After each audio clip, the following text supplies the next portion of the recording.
కృష్ణుడికి వచ్చి నువ్వే అంటే ఒప్పుకుంటాను, నువ్వు బాగోదు, మనకు నచ్చదు, అంత అనిపించదు. బట్ మీరు అలా ఉండగలగారు. అర్థమవుతుందా? కృష్ణుడు ఆయన మనకన్నప్పుడు మనం ఆయన కాదా? అవునండి, అవునా కదా? ఆయన అయినప్పుడు మనం ఎలా ఉండాలి? ఇంతమంది కృష్ణ భక్తులు, రామ భక్తులు ఉన్నారా? ఎవరైనా భక్తులు ఉన్నారా? బొట్లు బాగా పెద్ద పెట్టారు, ఉన్నారు డెఫినెట్గా. దేవతని పూజ చేసి మీరు ఏం అర్థం చేసుకున్నారు చెప్పండి? ఒక అష్టోత్తరం చదువుతారా? వదిలేసిన చదవకండి మీరు. నాకు డెఫినెట్గా శివభగవాన్ వాళ్ళ పూజ ఎలా చేస్తారో తెలుసు. అష్టోత్తరం చదివినప్పుడు ఆ నామానికి అర్థం ఏంటి?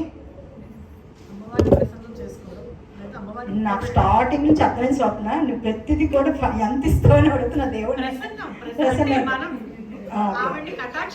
కటాక్షించగా ఏం చేస్తావు? కటాక్షించడము అంటే కృప చూపించమని. Agree with you, thank you, sorry. మన బాధని కొంత తీసుకోమని. అదిగో అదే మరి. అంటే కాదు అంటే అదే అందరి ఒపీనియన్ ఎలా ఉంటది అని అంటే ఒక్కొక్కరిది ఒకటి ఉండొచ్చు. ఏ దేవుడైనా మన బాధను తీసుకోవాలంటే పూజ ఎంతమంది చేస్తారు చెప్పరా? అంతమంది చేసినా ఎవరికి ఇవ్వాలి అనిపిస్తే ఆయనే ఇస్తారు. అంటే వీళ్ళకి ఇంతవరకు ఇవ్వాలి, వీళ్ళకి ఇంతవరకు ఇవ్వాలి. ఇంకొంచెం బోర్డు క్వశ్చన్స్ అయినా మీరు అక్కడ హట్ అవును అంటే మీరు అడుగుతుంటేనే మాకు అర్థం అవుతుంది. ఇప్పుడు మనకి ఏది ఉంటే అదే ఇస్తాడా? మన పూజ చేసి ఇచ్చేస్తాడా? మనకి ఏది ఉంటే అదే వస్తుంది. మరి ఆయన ఎందుకు పూజ చేస్తున్నావు? మనకి మనశ్శాంతికి. మరి ఎందుకు అడగడం?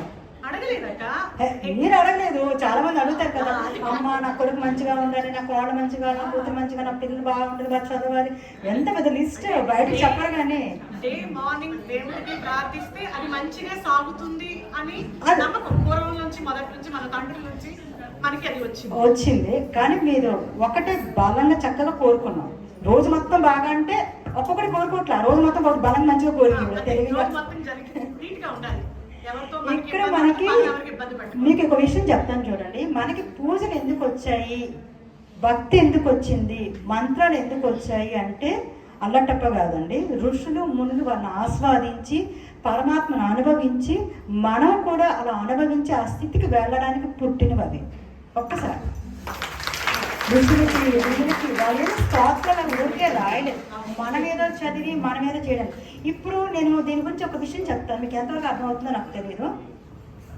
ఎవరైనా నన్ను తిట్టినప్పుడు ఇంతకు నుంచి అది తిట్టు కోపం మాట్లాడుతుంది. నువ్వు ఎగ్జామ్ మార్చుకుందామా? వద్దులే, అందు రోజు అదే కదా జరుగుతుంది. ఎవరైనా నన్ను కోపడినప్పుడు నాకేం గుర్తొస్తుంది? కోపం గుర్తొస్తుంది. అప్పుడు తర్వాత ఏమవుద్ది? కొంచెం వస్తుంది, పరిస్థితి బట్టి పర్సన్ బట్టి తీవ్రంగా కూడా వస్తుంది. అవునా? ఇక్కడ కోపం రావడానికి ఒక సందర్భం, ఒక వ్యక్తి, ఒక పరిస్థితి అవసరమైంది కదా.